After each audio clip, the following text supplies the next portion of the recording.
Hello friends, this is Rahul. तो आज की इस वीडियो में हम इन्फ्लेशन के बारे में डिस्कस करेंगे। इन्फ्लेशन का मतलब होता है मुद्रास्फीति। मुद्रास्फीति का मतलब है कि जब कीमतों में वृद्धि हो रही होती है तो उसको हम बोलते हैं मुद्रास्फीति। ये मुद्रास्फीति के बारे में हम प्राचीन काल से देखते हैं। सबसे पहले क्लासिकल व्यूज देखते हैं, क्लासिकल इकोनॉमिस्ट और केन्जियन इकोनॉमिस्ट। केन्जियन जब क्लासिकल व्यू के मुताबिक देखते हैं, जब हमने सबसे पहले देखा था क्लासिकल थ्योरी ऑफ एम्प्लॉयमेंट के बारे में। क्लासिकल थ्योरी ऑफ एम्प्लॉयमेंट में देखा था हमने कि उन्होंने माना था कि पूर्ण रोजगार एक साधारण अवस्था होती है, मतलब कि किसी भी इकोनॉमी में टाइम पूर्ण रोजगार रहता है। उसके मुताबिक अगर हम मुद्रा में बढ़ोतरी करेंगे, मतलब मुद्रा की पूर्ति,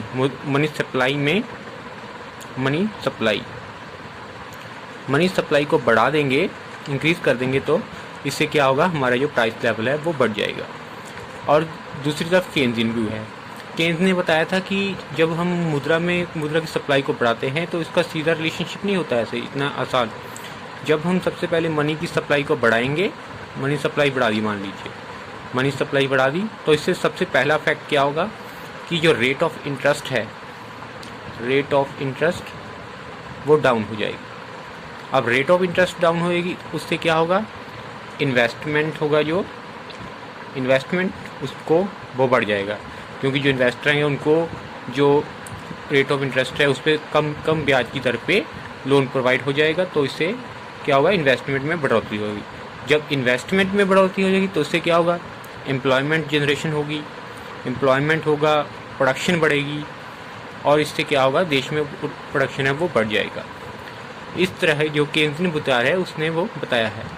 लेकिन केन्स ने ये बताया कि जैसे जैसे प्रोडक्शन बढ़ाते हैं, एम्प्लॉयमेंट लगाते हैं, कि एक लेवल ऐसा भी आएगा कि सारी की सारी एम्प्लॉयमेंट को वो रोज़गार मिल जाएगा।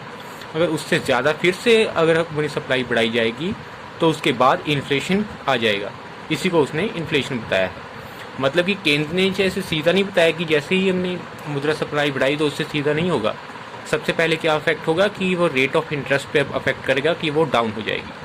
अब जब रेट ऑफ इंटरेस्ट डाउन होगी तो उससे क्या होगा, इन्वेस्टमेंट बढ़ेगा, इन्वेस्टमेंट बढ़ा, एम्प्लॉयमेंट बढ़ गया, प्रोडक्शन बढ़ गया।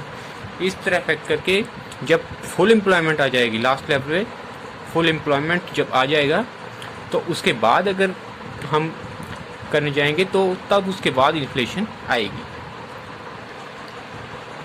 तो नेक्स्ट हम देखते हैं टाइप्स ऑफ इन्फ्लेशन के बारे में। नेक्स्ट हम देखते हैं टाइप ऑफ इन्फ्लेशन। तो सबसे पहला है हमारा क्रीपिंग इन्फ्लेशन।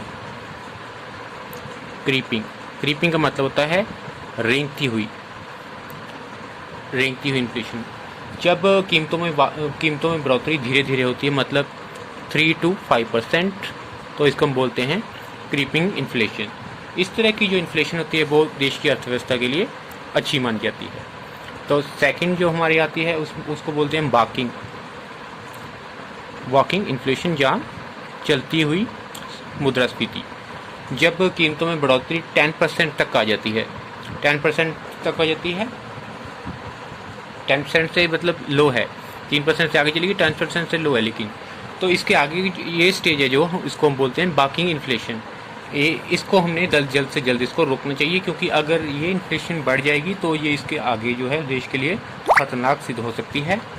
और इसके बाद थर्ड है हमारा दौड़ती हुई, जहाँ ये बोलते थे इसको रनिंग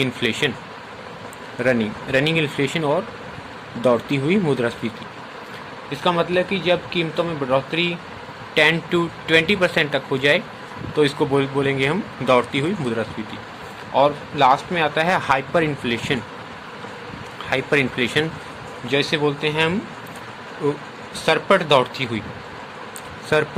दौड़ती हुई मुद्रास्फीति। जब कीमतों में बढ़ोतरी 100% तक चली जाती है तो इसको बोलते हैं सरपट दौड़ती।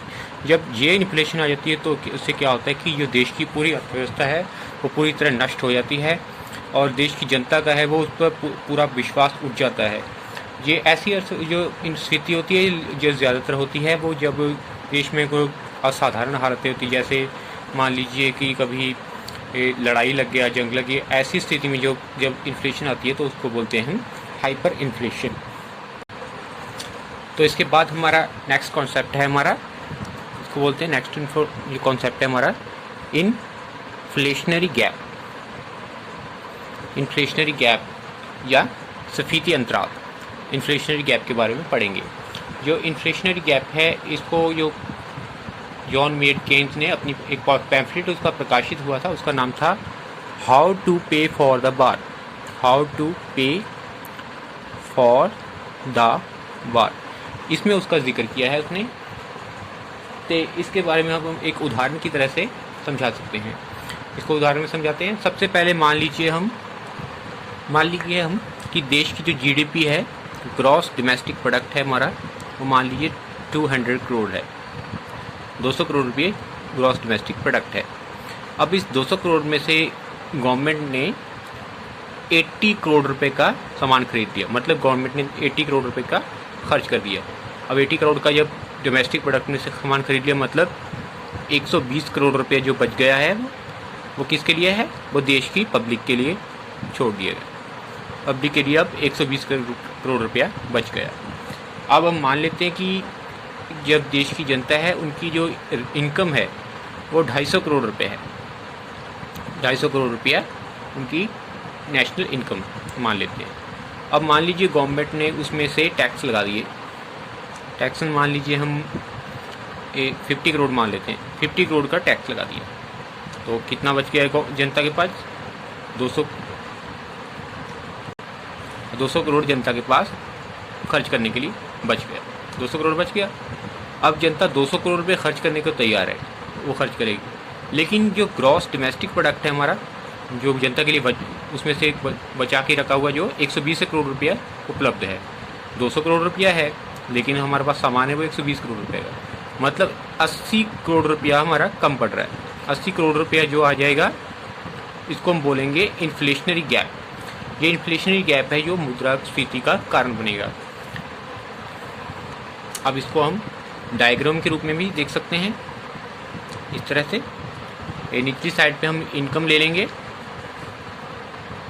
ये इनकम ले लेंगे और इस टाइम हम ले लेंगे एक्सपेंडिचर, और ये हमारी वाई, ये नेशनल इनकम लाइन हो गया, और ये हमारा हो गया C+I+G, सॉरी इधर लिखते हैं C+I+G, ये हमारा हो गया। अब हमारा जो यहाँ पे इक्विलिब्रियम सेट हो रहा है, यहाँ पे इक्विलिब्रियम सेट हो रहा है हमारा, ठीक है, Y1। मान लीजिए हमारा फुल एम्प्लॉयमेंट लेवल यहाँ पे आ रहा है, यहाँ पे फुल एम्प्लॉयमेंट, और ये Y1 है, फुल एम्प्लॉयमेंट यहाँ पे है। तो जो इतना पार्ट आ जाएगा इसको हम बोलेंगे इन्फ्लेशनरी गैप। मतलब यहाँ पे क्या हो गया कि जब सप्लाई और डिमांड में फ़र्क है, मतलब डिमांड यहाँ पे ज़्यादा है लेकिन सप्लाई कम है। डिमांड ज़्यादा होगी, सप्लाई कम होगी, तो इसका कारण क्या होगा? इसका इन्फ्लेशन का कारण बनेगा। ये इससे इन्फ्लेशन आएगा, इसे हम बोलेंगे इस पार्ट को इन्फ्लेशनरी गैप। तो आज आपने इन्फ्लेशनरी गैप के बारे में पढ़ लिया।